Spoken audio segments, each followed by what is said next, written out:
អញ្ញាធរកម្ពុជាចាប់ផ្ដើមស្វែងរកវីតាមីននិងអាហារបំពន់ខ្លែងខ្លាយក្រោយវៀតណាមរកឃើញរហូតដល់88មុខបាទជម្រាបសួរពុកម៉ែបងប្អូនក៏ដូចជាសួស្តីប្រិយមិត្តអរគ្នាអញ្ញាធរកម្ពុជានៅថ្ងៃទី9ខែកក្កដាឆ្នាំ2026នេះបានចាប់ផ្ដើមចុះត្រួតពិនិត្យរកវីតាមីននិងអាហារបំពន់នៅលើទីផ្សារកម្ពុជាក្រោយព័ត៌មានអំពីការរកឃើញវីតាមីននិងអាហារបំពន់ខ្លែងខ្លាយចំនួន88មុខនៅប្រទេសវៀតណាមបានផ្ទុះការចែករំលែកយ៉ាងទូលំទូលាយទៅលើបណ្ដាញសង្គមក្នុងរយៈពេលប្រមាណថ្ងៃនេះអ្នកនាំពាក្យក្រសួងពាណិជ្ជកម្មលោកប៉ែនសុវិជ្ជាបានប្រាប់ថាភ្លាមក្រោយបានទទួលដំណឹងថាវីតាមីននិងអាហារបំពន់ខ្លែងខ្លាយនៅវៀតណាមមន្ត្រីជំនាញអគ្គនាយកនៃអគ្គនាយកដ្ឋានការពារអ្នកប្រើប្រាស់ដែលហៅថាកបបបានសហការជាមួយមន្ត្រីក្រសួងសុខាភិបាលបានចុះត្រួតពិនិត្យតាមឱសថស្ថានទីតាំងលក់អាហារបំពន់និងការផ្សព្វផ្សាយលក់តាមអនឡាញដើម្បីស្វែងរកមើលថាតើមានផលិតផលទាំងនោះដែរឬទេនៅកម្ពុជា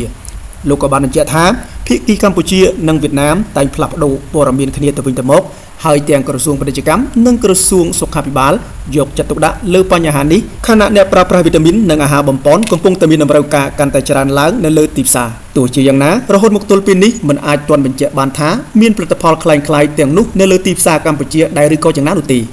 ដោយលោកប៉ែនសុវិជ្ជាប្រាប់ថាទាំងចំនួនផលិតផលទីតាំងរកឃើញនិងលទ្ធផលពិនិត្យសំណាក់មិនទាន់មាននៅឡើយ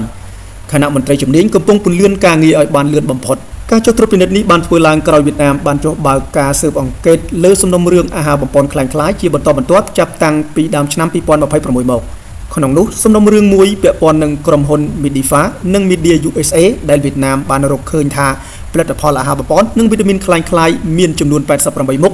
រួមទាំងផលិតផលសម្រាប់ស្ត្រីមានផ្ទៃពោះកុមារនិងមនុស្សចាស់មុននេះផងដែរអាជ្ញាធរវៀតណាមក៏បានបង្ក្រាបបណ្ដាញផលិតនិងជួញដូរអាហារបំពន់ខ្លែងខ្លាយផ្សេងទៀតដែលរួមមាន collagen វីតាមីនខ្លាញ់ត្រីនិងអាហារបំពន់សម្រាប់សន្លាក់ខណៈដែលផលិតផលខ្លែងខ្លាយមួយចំនួនត្រូវបានរកឃើញថាមានផ្ទុកសារធាតុ C-fotamine ដែលអាចបង្កើនហានិភ័យនៃជំងឺបេះដូងនិងដាច់សរសៃឈាមខួរក្បាលប្រិយមិត្តប្រកាសជាបានដឹងខ្លះៗមកហើយបាទតាក់ទងជាមួយនឹងការហៅថាផលិតផលខ្លែងខ្លាយណាបងប្អូនបាទដោយមានបណ្ដាញសារព័ត៌មានជាច្រើនបាទមិនថានៅតែប្រទេសវៀតណាមទេសូម្បីតែជាមួយនឹងអាហារបំពន់ជាពិសេសគឺសម្រាប់ស្ត្រីមានផ្ទៃពោះបាទហើយថ្មីនេះគឺនៅថ្ងៃទី9ខែកក្កដាឆ្នាំ2026បាទសិលមិញនេះបាទក្រសួងសុខាភិបាលរួមទាំងមន្ត្រីជំនាញកបបក៏បានចុះត្រួតពិនិត្យទៅតាមឱសថស្ថានទីតាំងលក់ផលិតផលរួមទាំងបណ្ដាអ្នកលក់តាមអនឡាញផងដែរបងប្អូនបាទក្រែងលោជាមានផលិតផលទាំងអស់នោះបានហូរចូលមកពីប្រទេសវៀតណាមអញ្ចឹងបងប្អូនក៏ត្រូវតែមានការប្រុងប្រយ័ត្នផងដែរបាទចំពោះអាហារបំពន់ផ្សេង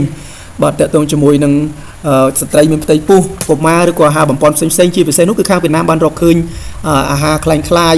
រួមទាំងផលិតផលខ្លែងខ្លាយមាន collagen បាទខ្លាញ់ត្រីខ្លាញ់អីនោះបងប្អូនដែលវាបណ្ដាលឲ្យមានជំងឺបេះដូងបាទនិងជំងឺដាច់សរសៃឈាមខួរក្បាលបាទអ្វីទាំងអស់នេះព្រោះដោយសារវាមានផ្ទុកដោយសារធាតុ C-fotamine បងប្អូនបាទម្ល៉េះវាបណ្ដាលឲ្យមានគ្រោះថ្នាក់ជាខ្លាំងបាទសម្រាប់បងប្អូនដែលវិសាថ្នាំគ្មានប្រភពច្បាស់លាស់អញ្ចឹងណាបងប្អូនអញ្ចឹងសម្រាប់ជាការបង្ការបងប្អូនត្រូវតែមានការប្រុងប្រយ័ត្នហើយត្រូវតែដឹងប្រភពថ្នាំឲ្យបានច្បាស់បាទថាថ្នាំទាំងអស់នោះផលិតមកពីប្រទេសណាមានការវិភាគបែបណាបងប្អូនត្រូវតែមានការប្រុងប្រយ័ត្ននិងស្វែងរកតើមានត្រារបស់ក្រសួងសុខាភិបាលដែរឬទេបងប្អូនបាទបើជាវីតាមីនទាំងអស់នោះបាទលក់តាមអនឡាញអនអីហ្នឹងក៏បងប្អូនត្រូវតែប្រុងប្រយ័ត្នដែរបាទមិនត្រូវតែចេះទទួលទានទេព្រោះអ្វីទាំងអស់នោះគឺវាធ្វើឲ្យយើងវាមានគ្រោះថ្នាក់មិនថាមុនឬក៏ក្រោយឆាប់ឬក៏យូរទេបងប្អូនវាតែងតែមាន